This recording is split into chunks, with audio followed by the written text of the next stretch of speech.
Wakil Menteri Pertanian, Wamentan, Harfiq Hasnul Kolbi melaksanakan inspeksi mendadak di Pasar Tradisional Serpong, Kota Tangerang Selatan di tengah kenaikan harga sejumlah komoditas pangan. Wali Kota Tangerang Selatan, Tangsel, Benyamin Daphni turut hadir pada kegiatan inspeksi mendadak pasar tradisional itu.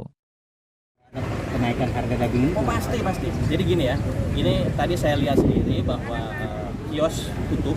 Ini kita lagi komunikasikan dengan asosiasi, tentu mereka juga punya paguyuban, terus mereka juga punya solidaritas yang tinggi, pasti kan? Nah ini kita komunikasikan, intervensi pemerintah tentu kita terus evaluasi dan perbaiki. Dari sisi harga juga, pasokan juga, terus juga tentu distribusinya. Ini memang kendala. Jadi keberpihakan kita, apalagi di sektor produksi, di PKH kalau di kita, peternakan dan kesehatan hewan, memang lagi berupaya agar kalau bisa keran impor kita kecilkan, terus produksi dalam negeri nasional kita tingkatkan. Dan ini bukan cuma wacana ya, jadi ini memang pesan Presiden. Presiden ingin meninggalkan legacy yang baik. Jadi beliau menugaskan saya khusus, habis saya keliling-keliling di lahan pertanian, perkebunan, peternakan, lantas pasar. Nah kami bergandengan tentu dengan Kemendak mencari jalan keluar. Kalau dulu Pak Wali ada namanya siaran Bapokting sebenarnya, bahan pokok penting, itu mengedukasi supaya masyarakat tahu di satu sisi kenapa sih harus naik, kasihan juga. Telur, tadi saya tanya di pasar, di konsumen itu bisa tadi sekitar 22.000, 23.000 itu udah baik. Ya, walaupun di harga peternak, terus pengusaha pakan ternak itu memang tipis sekali. Nah ini kita coba cari. Kalau di pasar modern udah mahal Pak Wali. Kalau di supermarket ya itu udah tinggi lah, di atas 25.000, 30.000 ya. Tapi tentu ada packaging macam-macam di situ. Dari mulai distribusinya, dari Blitar saya ambil contoh ternak telur rakyat ya, ayam petelur rakyat. Dari Blitar sampai Jakarta itu kemarin Pak Suroto tuh menginformasikan kurang lebihnya di posisi sekarang sekitar 17, 18 plus ongkos kirim Rp500 per kilo. Jadi kalau sampai di distribusi di pasar yang sudah siap hilirisasi ke konsumen di 23.000 udah cukup baik.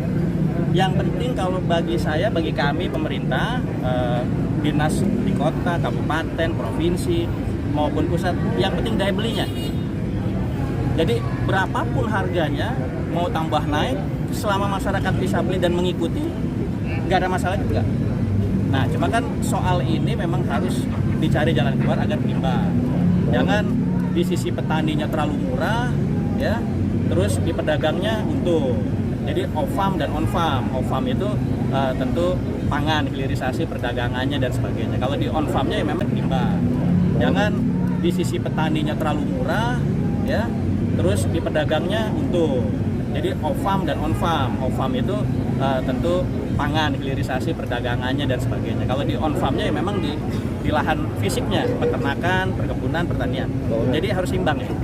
Dugaan sementara itu berarti distributor mengalami kenaikan harga atau penjual yang mengalami kenaikan harga? Ini banyak kendalanya. Jadi kalau soal distribusi yang aku bilang tadi ya, banyak sekali. Pergerakan internasional juga gitu. Jadi kita mau ngambil bahan baku apa nih? Ambil contoh misalnya, yang ada TKDN-nya mayoritasnya nasional, atau misalnya banyak bahan baku impornya. Ini kan banyak nih itemnya. Jadi nggak semua juga. Masalah inilah yang lagi kita pecahkan sekarang spesifik. Contoh pertanian, sawah yang coba saya sampaikan. Itu bahan baku pupuk sekarang juga kan banyak juga naik harga internasional, harga standar internasional. Tapi karena presiden kita ini teknis, dia membekali semua pembantunya dengan hal-hal yang teknis juga. Jadi kalau bisa dipangkas, begitu.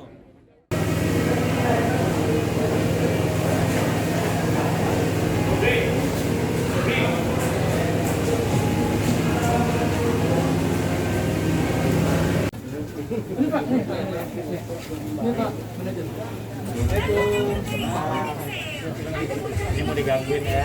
Iya. Buat mengecek stok di lapangan. Oh yang rawit? Yang rawit. Yang merah enggak? Cabai keriting enggak? Kalau keriting standar lah. Kalau keriting standar. Kalau dia kan masih ada.